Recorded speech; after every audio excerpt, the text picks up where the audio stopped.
Welcome to another episode of In the Name of Service, a podcast committed to sharing the untold stories of those who selflessly serve.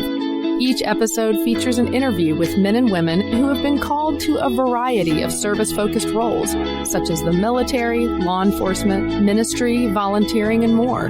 You aren't likely to know the names of the individuals you meet here, but our hope is by the end of our time together, you'll not only know their stories, but possibly be inspired to write your own in some way. Humble in nature, but strong in character, these everyday men and women showcase what it is to truly be a servant. We're glad you're here. Now here's your host, Dr. Barb Thompson. Thank you so much for joining us for another inspiring episode of In the Name of Service. I'm your host, Dr. Barb Thompson. I've spent my career working with military and law enforcement units, conducting in-depth interviews with individuals hoping to earn their place on high-risk, high-performing teams. In most cases, they've already spent years of grueling physical and mental work just to get the chance to serve and sacrifice more. And that type of selflessness is special and I feel worthy of recognition. While each person's story is unique and every path to service different, their goals seem similar: to do something bigger than themselves, to make an impact, to make a difference. And these difference makers were the catalyst behind this podcast. And it's my privilege to share their stories with you. So today I get to introduce John Dailey. He's so well-rounded and has all these different talents. But you grew up in the military, but you are now an author and a coach. You still hold a full-time job as a trainer. You've published a book. You've got another one coming out. You're doing all these things. And I want people to know about it. I want people to hear about your story and how all those things came about. If you could just tell us a little bit about yourself. Okay, thanks, Barb. Well, first, I'm honored, truly honored to be on here with you today. I've been looking forward to it since the first conversation that we had before Christmas. But as you mentioned, my name's John Dailey. I have been told that I am required to say that the views I express are mine alone and do not reflect the opinions of the United States Special Operations Command, the Marine Corps Special Operations Command, or Department of Defense, or anybody else. All right, they're only mine. But let's see. I grew up, knew from a very early age that I wanted to be a Marine, and whether it's certainly parts of that were about service. Parts of it were about just doing really cool stuff. Parts of that were just being enamored of the Marine Corps. Certainly parts of that were that I was just a voracious reader as a kid and read all these stories of kind of the awesomeness of, the military, particularly in World War II and Vietnam and so on. I grew up in a tiny little town in Virginia, kind of on where West Virginia and Maryland come together. And, certainly another, driving force was getting out of that little town. I just kind of knew there was so much more to see. I think one of the gifts that I was given in huge quantities, by my parents and from birth was just curiosity. Right? I just really always wanted to, experience everything. That was sometimes to my own detriment, but there's so much to see and learn and do and people to meet, and credit a lot of that with my desire to join the military. And so right out of high school, I went straight to boot camp. I'd known I was joining for years since I was a little kid, but graduated like 2 days later. I was on a bus to Parris Island, South Carolina. And, it's tough. I mean, there's no way around that. Boot camp is a really tough, life-changing experience, but I kind of recognized that I loved it. I loved everything about it. The kind of tight-knit, unity, the mission, the purpose, the fact that you're always, kind of pushing yourself to be better than you were, not to let anyone else down. And so that kind of carried on throughout my career. I had just opportunities to kind of move into more specialized units, to sniper units, and then into force reconnaissance units. And then in 2003, the Marine Corps was told that it had to form a unit that was assigned to Special Operations Command. And I was really fortunate. I couldn't kind of believe my good fortune that I was selected to be one of the team leaders for that organization. So I've really spent 21 years on active duty, just long ball hitters, the kind of people that you love to be around every day, the kind of people that make you love to get up and come to work every day. And since retirement, I've kind of stayed on. I wouldn't leave. So they gave me a job at MARSOC, leading the training and education branch. So for the last over 16 years, I've had the opportunity to do that. Still get to, still excited to wake up because I still get to show up to work with long ball hitters and have some role in helping train those guys and gals. So I'm super excited. And I have a pretty awesome life. I think so. You mentioned, I want to go way back, if that's okay with you. You mentioned that you grew up in a small town in Virginia, which hits home with me right now because we moved, my husband recently retired, and we moved to a teeny tiny town in Virginia. So I'm getting that very rural feel. And I think the curiosity part that you mentioned really stands out to me. What do you think are some things about your upbringing, either experiences or relationships that shaped you in, kind of put you on the trajectory that you've been on in your life? Yeah, definitely. My father was a hugely instrumental in that. He could join the Navy right out of high school. Didn't love it. He's, in during the Vietnam era, was on a sub tender, and, did his duty, did his 4 years and got out. He loved the experiences, and so he would tell stories about, being in the Pacific and being in Hawaii, here and there. And that was a big part of it. Knowing, my grandfather had fought in Europe in World War II. I had an uncle who had been in Vietnam and in special operations. And so just kind of all of these stories coupled with the fact that my father was a big, avid reader. And we had just bookshelves of, kind of all of the books, the things that he'd grown up reading, kind of the Hardy Boys and Nancy Drew and books about, Tarzan and Zane Grey and just all of these incredible books of people having incredible adventures.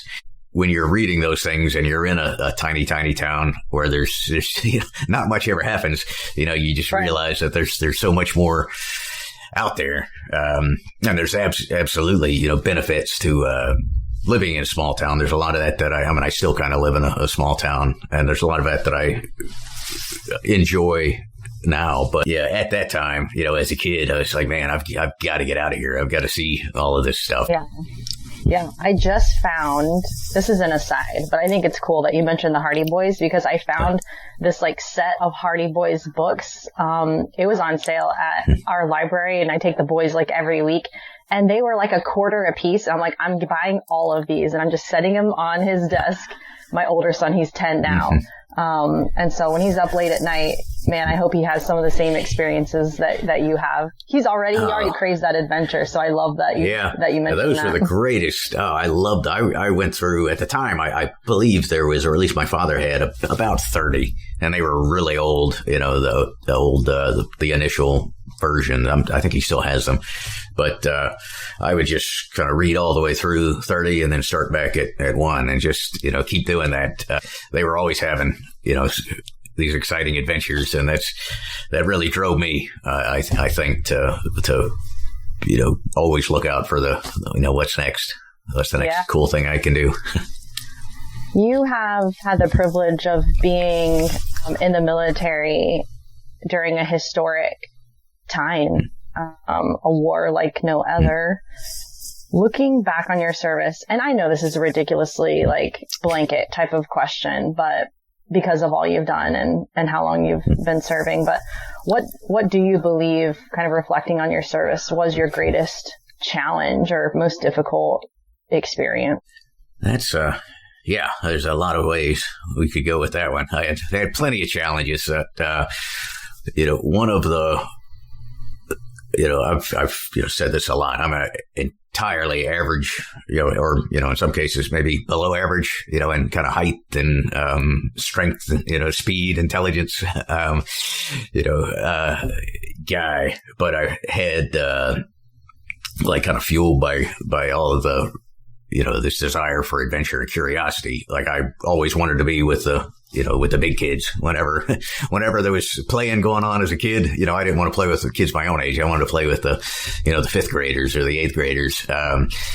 And, joining the Marine Corps, same thing. I'm like, man, I want to be in the next, next best unit, the next toughest thing. I want to prove myself to these guys.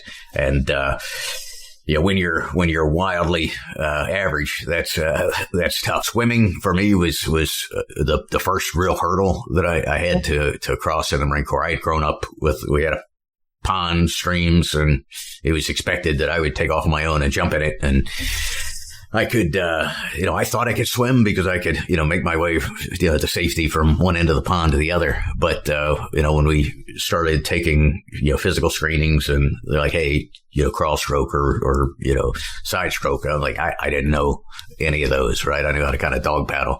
I never had any formal swimming instruction. So that for me was, and I had, when I realized that and when, you're surrounded, treading water, passing breaks, things of that nature. And then, I realized that I have a fear of water, which I think most people, do. But that, that recognition kind of hit me, of course, when I was being pulled out of the pool after passing out. And it's kind of a defining moment. You can either give in to that and say, you know what, I'm not going to do all of the things that I want to do because I can't overcome this hurdle. Or you can say that, hey, everything that I want is on the far side of fear. All right. And I think, although I don't know that it really clicked in my head at the time, I was the first, when this happened, I was going through infantry school. So I'd only been in a brief amount of time, and we had the opportunity to try out for recon. And I didn't make it because of that. But I passed out, and the guy that pulled me out sat me down and was like, hey, man, we really, really like the fact that you were willing to go until you passed out. Oh, but goodness. we really, really need people that can swim. So, go do something else in the Marine Corps and then come back. And that was, that kind of set a benchmark for me that, hey, you can always do more than you think you can do. You're always capable of more. And, even if you're average, or you think you're average, there's some spark of greatness like in all of us. And you got to find it. You've got to find something to fuel it. And then you got to recognize that you'll never find it if you can't get past fear. Yes. Yeah. Yeah. That's so good. Was there anything that you did practically? Like, how did you know that already as a young man that fear would always hold you back if you didn't take that other stance? I don't know that I articulated it quite that clearly in my head, but, I've spent a lot of time since then thinking about it as part of that curiosity. I think that, I'm like, anytime I come up against a wall, I've got to figure out a way to get over it, around it, under it, through it. And that I knew that, my inability to swim was, preventing me from all of the cool stuff, and the only way I was going to get through that was to, find somebody to help me, because it's kind of hard to really learn strokes and things like that on your own. And then you keep after it. And, I don't know that I've ever, I think there's like an innate fear of water in most of us. All right. So I don't know that I've ever totally, beaten it, but I've been able to, beat it back, right? Push it back to allow me to do the things. There's a lot of the things that you do in special operations that I don't love, jumping out of a aircraft at right. Also a little unnatural. Feet. Yeah. Yeah. I'm not, I don't feel compelled to go jumping on the weekends, right? I did it for work. I have gone recently back into scuba diving. But the water, that was really it symbolized a lot more than just the water. I think once I realized that, hey, there's this thing is preventing me from doing the things I want to do, and the only way to do it is to get over that. Then I kind of use that as a template for other challenges that, you're definitely more capable. All of us, are more capable than we give ourselves credit for. Yeah. Yeah. What do you think? That's a great lesson in and of itself, and it sounds like you learned that one early. Do you feel like there were other really great lessons that you learned from your time in service?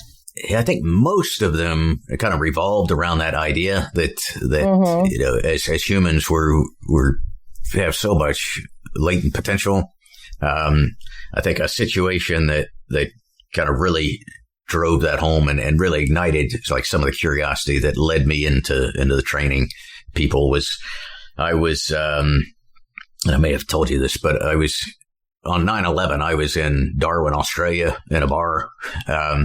We were on deployment, and watching soccer was on television, and suddenly switched to the towers, and we knew then that we were kind of the closest. So by November we were in Afghanistan, and in December. It was December 2001. I came in 87. So all of that time I missed the Gulf War. I was in Argentina working at the embassy. So I missed out on that. Somalia, they were, I wasn't in town for that. So, December 2001 was the first time I got really into a kind of a close-up gunfight. The experience of kind of all of the things that go through your mind, the reactions, kind of watching how people perform. Like I said, the curiosity kind of leads to an analytical side of me. And the fact that I'd read so much about it, and a lot of the information then was related to, FBI studies on reactions to combat, what happens. I think, on killing and on combat were books out at that time. And so, great resources. Seeing that up close and just being fascinated by the time distortion, the auditory exclusion, all of these things that I'd read about, and recognizing them in me and in the Marines that I was leading on a road, outside of Kandahar. It's kind of set me on this like quest to understand how we perform during high stress situations, and how can we train people to better operate in those environments. So to me, that's just hugely fascinating, and that translates, of course, to all forms of stress, right? To some cases, to kind of post-traumatic stress, to things people are experiencing, well post combat. So I think that was. I forget the question. I may have gone off on a tangent, but that was definitely a learning experience that shaped my future, I guess you could say. Yeah, I love it. Did you share these thoughts at the time with other people? I did. Interestingly, I was a platoon sergeant, so I was, they kind of had to listen to me. But after this gunfight, the next day I sat down with each guy individually and kind of went through. I'm like, hey, did you experience, kind of time distortion? Did you experience, like slow motion time or fast motion time? Did you, and it was very, very interesting. The kind of my findings of my non-scientific research study was that almost everybody, shared the same experiences that I did, or at least most of them. Auditory exclusion, perceptual narrowing, all of these things. There were one or two guys who were not as who hadn't been in our unit nearly as long, and kind of had the opposite effect. They kind of, rather than everything moving very, very slow, they experienced everything moving too rapidly to make good decisions. Wow. So it was really kind of hit home to me that, and everybody was, of course, they thought I was weird. All right. Why are you asking me these questions? But, it really kind of showed that, in stressful situations, regardless if it's combat or not, you will default to your level of training, right? You're not going to rise to the occasion. So, it's imperative, if we want to overcome fear, we've got to, train as realistically as we can. We've got to prepare ourselves as well as we can. And if, as leaders, or bosses in any, we have that responsibility. Right. Yeah. Yeah, and storytelling is so powerful. That's why I was curious about if you had shared your thoughts with your team at the time, because, you kind of forcing them, and you did it, which is incredible. I don't think that was a practice that was taught at that time. I mean, other than, kind of like outside of the whole AAR type of thing. But taking the time and honestly just like caring enough about the individual to sit them down one by one and talk through that experience. I mean, that's something that, like you said, even for a couple of them, they were kind of frozen in that fight or flight. They wanted to flee, right? Yeah. Anyway, I'm just wondering about how well that must have prepared them for the next situation, because they had already processed and kind of been forced to process that one. Yeah, I think so. And I think that's really one of the keys that the whole reason that we have an AAR process, or it's supposed to be. I think a lot of times it gets bastardized and misused, but if we can sit down and process the things that happen, particularly in stressful situations. I haven't read it in a history book, but I don't know if it was in Stephen Pressfield, but there's this idea that the Spartans had this time, like they called the mourning time or the crying time or whatever, the post battle, where they would just sit down and no one who was not there, was allowed to come in. It was just their time to grieve and mourn and kind of tell a story, whatever it was. And then, the expectation was that, hey, when the sun comes up, you need to be ready to go again. So right. I think that's beneficial, cognitively, right? Just learning what worked, what didn't, yes. But also emotionally. Yes. Agree. So you are a great storyteller, and you are telling stories in multiple ways through multiple mediums right now. Let's start with, if you will, just like what catalyzed you to start doing some of those things. And if you could tell us about your book and how that type of teaching and storytelling came about for you. So I think ever since I started reading books, the next step was writing stories, as a kid. So I kind of on one, hand was always preparing myself to be a writer. I've never been a great personal storyteller. There's people that can tell a story and keep you captured. I'm, much better if I can take a little time and write it down. Through my Marine Corps career, I wrote, I stuck to after action reviews and, reviews of equipment and proposals and white papers and a few articles in Marine Corps tactical magazines and things of that nature. But when I retired, I had been able to complete a bachelor's degree in Homeland Security Studies right before I retired using tuition assistance. So I had not tapped into my GI Bill. I had thoughts, like everybody did, of becoming a Homeland Security consultant of some sort. But when I retired nowadays you're able to give your GI Bill benefits to your children or to your wife. I retired just before that began. So one thing I knew for sure was that I was going to use every dime of the money that I had coming to me. So, I started with a liberal arts master's degree because it didn't require a GMAT or any sort of testing to see if I qualified for it. So, it's just by luck, I really was able to turn that almost into a literature degree, and just reading a lot of classes on different types of reading, poetry, which I really wasn't terribly into, fairy tales, just these random courses, literature based. And I had a couple of great professors during that encouraged me to write. And, when I finished that degree, they encouraged me to apply for the Master of Fine Arts in Creative Writing program at University of North Carolina in Wilmington. And that's one of the best, it was like a top 5 writing program. And for somebody who'd never really written, anything, didn't think I had a chance, but I was like, hey, you guys believe in me, I'll at least submit an application. And for whatever reason, they decided to let me in. And that was really instrumental. In the first, I remember one of the first classes I had, I was making a comment and I said something about real writers. I'm like, well, real writers would do this or that. And one of the other students was like, took great umbrage to that and was like, hey, everybody in here considers themselves to, as a real writer, you included, and unless you, and I was like, you know what? Yeah. I'm hugely thankful to all of my classmates, there that kind of allowed me to see myself as a writer. Yeah.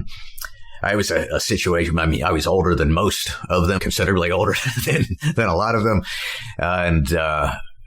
but I had just crippling like self-doubt, imposter syndrome, like I didn't belong there, which has been a thing, throughout my career, which I don't think is always a bad thing. But so the conclusion of that degree path was that you have to have a book completed. And I'd written a novel that really didn't have much to do with the military. And that's on the shelf. I'll pull that one back out. But I met an incredible lady who introduced me to her agent, and her agent had, she shared some of the personal essays that I'd written about my time in Iraq. And he was like, hey, let's turn this into a book. Let's get you a book deal. And he did. So that's been the process. That's incredible. What do you want people to take away from, well, first tell us the book and a little bit about what it's about and what you'd like for people to take away from it.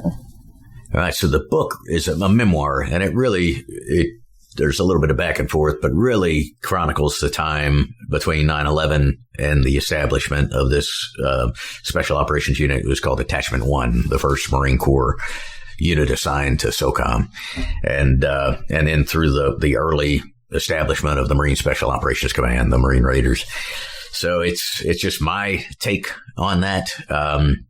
It's called Tough, Rugged Bastards, which was, has a couple of meanings, and you kind of get it throughout the book. But our commander, the guy who stood that up, was kind of famous for saying that hey, I want tough, rugged bastards with strong backs and hard feet. That was one of his catchphrases. And, so it's kind of in honor of him, but it's also, I talk a lot about imposter syndrome in the book, that I was trying to be one of these tough, rugged bastards and I didn't realize at the time that all of them were, having the same kind of self-doubt every day. Yeah, so important and really for all of us to hear.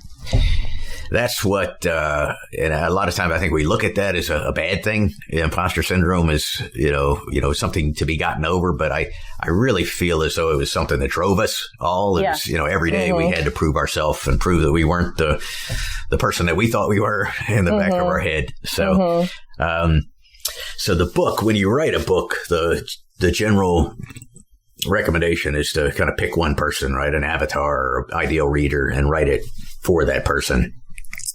Hopefully I didn't screw up, but I didn't do that.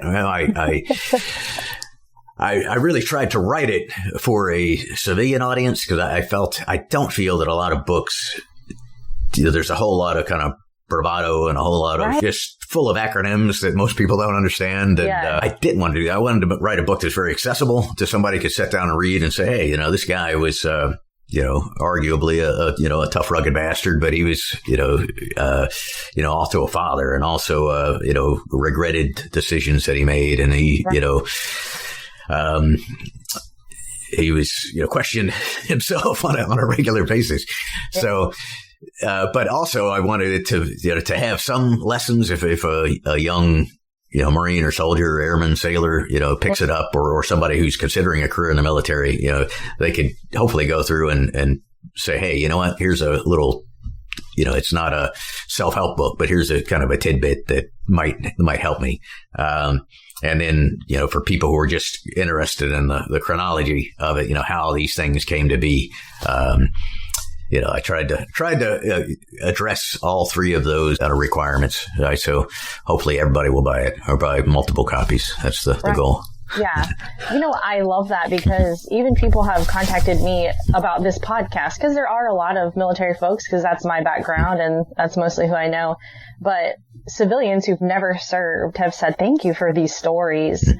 And I think it's really important that we do make them accessible to all humans, because there are universal lessons, just like you're talking about. So having the humility to take out the bravado and the acronyms, like everything about everything, and allow it just to be a book that's very helpful for a lot of people is, I think, very meaningful. So. Yeah, there's still a lot of action in it. A lot of, we had an incredibly eventful deployment.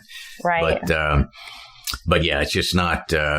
a mile a minute of stuff blowing up everywhere. It's tried to just be a little kind of introspective, as we were going back through things. And introspection obviously is a luxury of, being 20 years now in the past. All right. So there's a lot of it when I was writing, and I tried to be very careful about, writing a nonfiction book, you have to tell the truth. All right. But the truth can sometimes be subjective. There's the truth the way I see it now, the way I saw it then. Of course. And I really tried to make that clear that, hey, I probably wasn't really dwelling on this ethical question at the time, but, now I'm, thinking about it. Interesting. Yeah. There's, since we were there during a lot of kind of volatile times. So we got there right after the Blackwater, there was the handful of Blackwater personnel who were executed, and then the Abu Ghraib prison scandal. So we were kind of right in that mix and pretty heavily involved in some of those things. So yeah, it's definitely, I'd have to remind myself that, hey, I was probably pretty pissed, at this time. I was probably, seeking retribution. Now that I'm looking back on it, I obviously see things through, eyes that are 20 years older. Of course. Yeah, of course. Like, that's only human, right? And that's what a memoir is, kind of supposed to be about, right? Memory, so. Yeah. You still hold down a full-time position that's very important, training, future operators, and you're doing some writing. You're really contributing to, I guess, like, my professional network of people. You're handing out these lessons in a relatable way.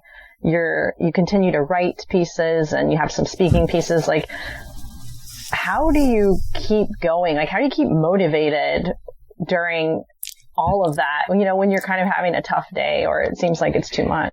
There's a thing that's always a point of discussion with writers that, people will say that if you don't write every day, you're not a writer.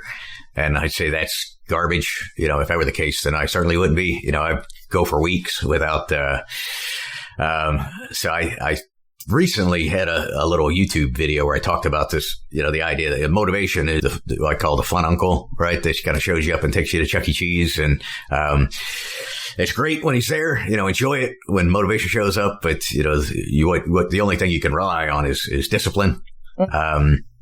And making yourself do the things that you don't want to do is makes the things that you don't want to do easier to do. So yeah, believe me, I get there are plenty of days when I get home from work and I'm not going to touch this or any other writing. But I feel like I generally do have the fun uncle around. I'm generally pretty motivated because there's people have said that, like, wisdom is realizing that you don't know anything. And I think maybe I'm finally, starting to get a little bit wise in my old age. But the ability to share some of the hard-won lessons that I've learned, I feel like I have a responsibility to do that, and I enjoy doing it. I get the good fortune of kind of being able to do it face-to-face with a lot of the Marines at work every day. And that really, about a year or so ago, I was like, hey, let me just start writing some of this stuff down and sending it out and on Substack and emails. And the response to it's been pretty good. And the non, or the selfish portion of that is that my agent, highly suggested that I get, establish an email list. So, then I've got more people that I can tell about the book. So there's that, but I've found for me the requirement to produce, an email at a particular time every single week, is beneficial for me. So I find it really helpful, and so I decided it was so good I'd start another one that comes out every week. I question the validity of that idea sometimes, but all in all, it's been fun. It helps me process a lot of these things as well. I can spend my time, on a run in the morning or going for a ruck and, like, hey, what am I going to write about? How can I take this military experience and turn it into something that's applicable to everybody and something that's hopefully, humorous, or at least enjoyable to read. Yeah, absolutely. What are you hearing back from people? Or, I mean, I'm assuming that you do sometimes. Yeah, I do. It's been good. I haven't had anybody say, "Hey, man, you suck. Stop, stop doing this." I get a lot of favorable comments, a lot of both from the military folks who are like, "Hey, I kind of remember that, the thing you're talking about, or I remember experiencing that. And thanks for sharing it." From civilians who are like, "Hey, that makes a lot of sense to me. The way that you're using this, the idea of the levels of warfare, the strategic, operational, and tactical, to talk about like long range, mid range, and short range goals." And so I think it kind of resonates with people. And I think some people just, people who have not been in the military have like you mentioned, they want to know, right? They want to know more. So if they can make, a few connections, then I think a lot of them enjoy that. Yeah. If someone listening to you today has kind of felt that urge to make a difference, to do something bigger than themselves, to serve in some way, but they don't know where or how to get started with that, what would your advice be? Interestingly, this week I had the opportunity to spend the afternoon with Dakota Meyer, who's a Medal of Honor recipient.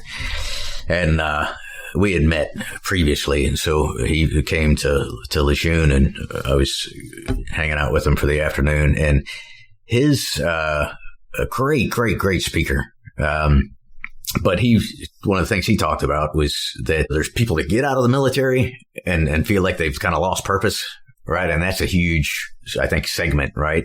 And then there's people that may or may not want to be in the military, but want to have a impact, in the world. And what Dakota said that, I think resonated with everybody is, there are a million ways to make a difference, right? A million ways to make an impact. Having, being in the military is great, but that's absolutely not for everybody. Being in law enforcement or fire or an emergency room nurse, all of those things are critical, important, and they make a huge difference. But the guy who bakes bread, if you do it really well, it has a huge impact on your community. I think the thing within coaching, what I really try to initially focus on is we've got to,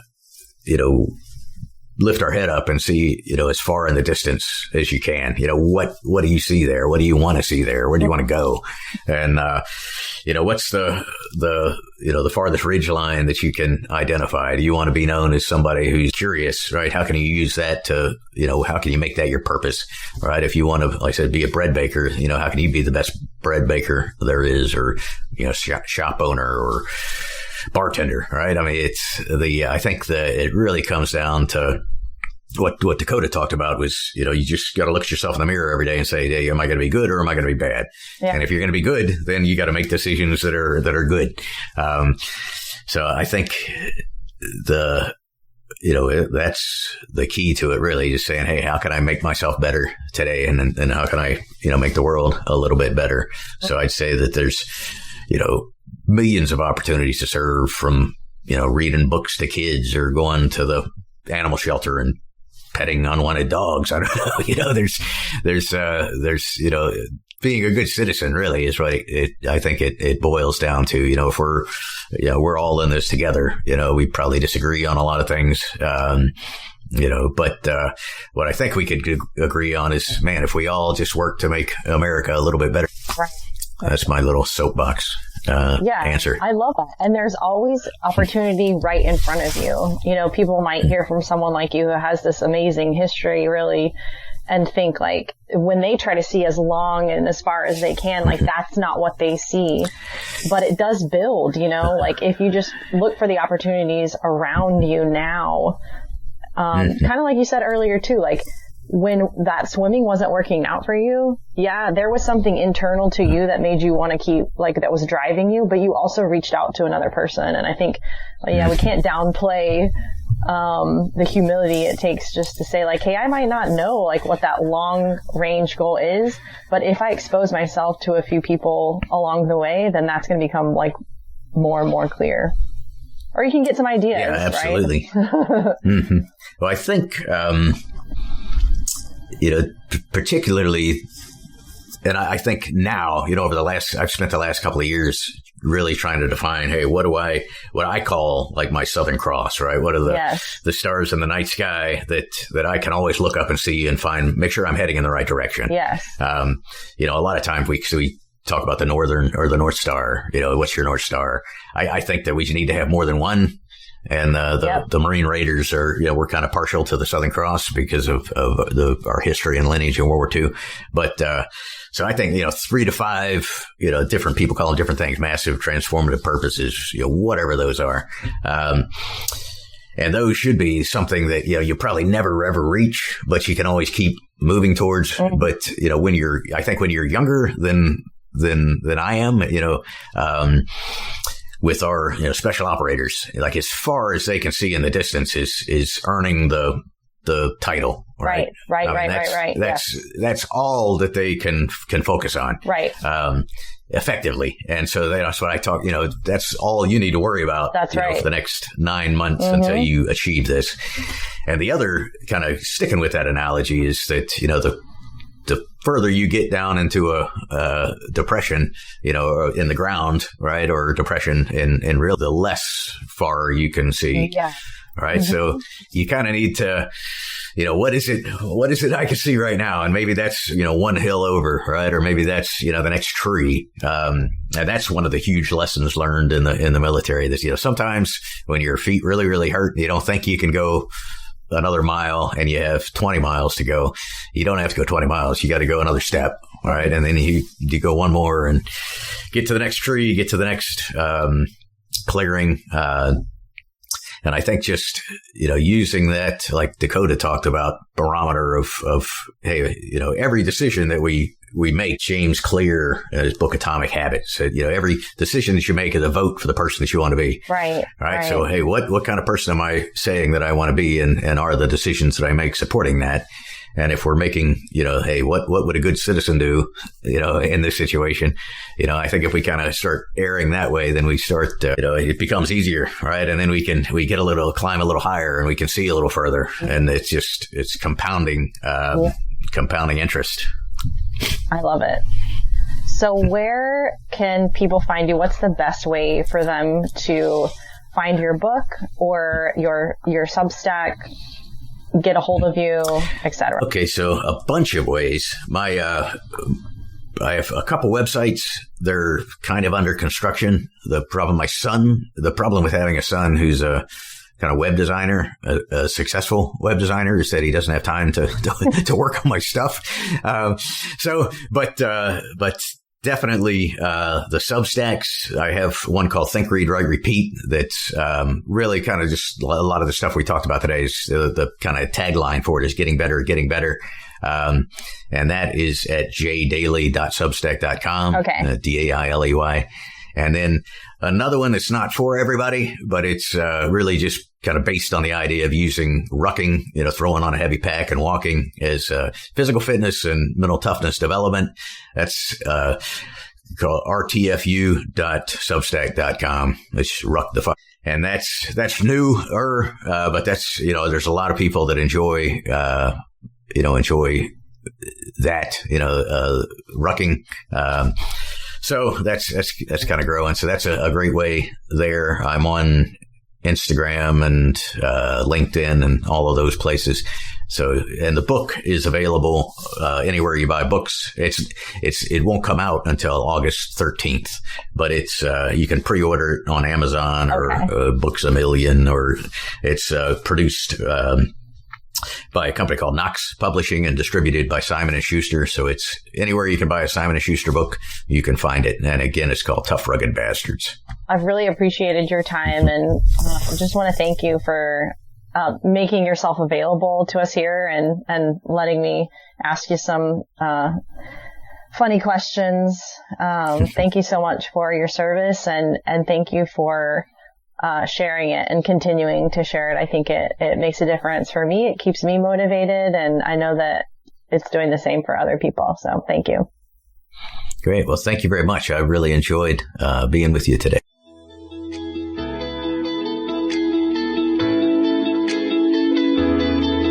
Hey, everybody. Thank you for joining us for another incredible episode of In the Name of Service. If you enjoyed today's episode, please like and subscribe. And of course, feel free to share with those you feel would like to be inspired. Have a difference maker in your life that you'd like to see featured? Reach out to Dr. Barb Thompson at inthenameofservice@gmail.com. We'll see you next time.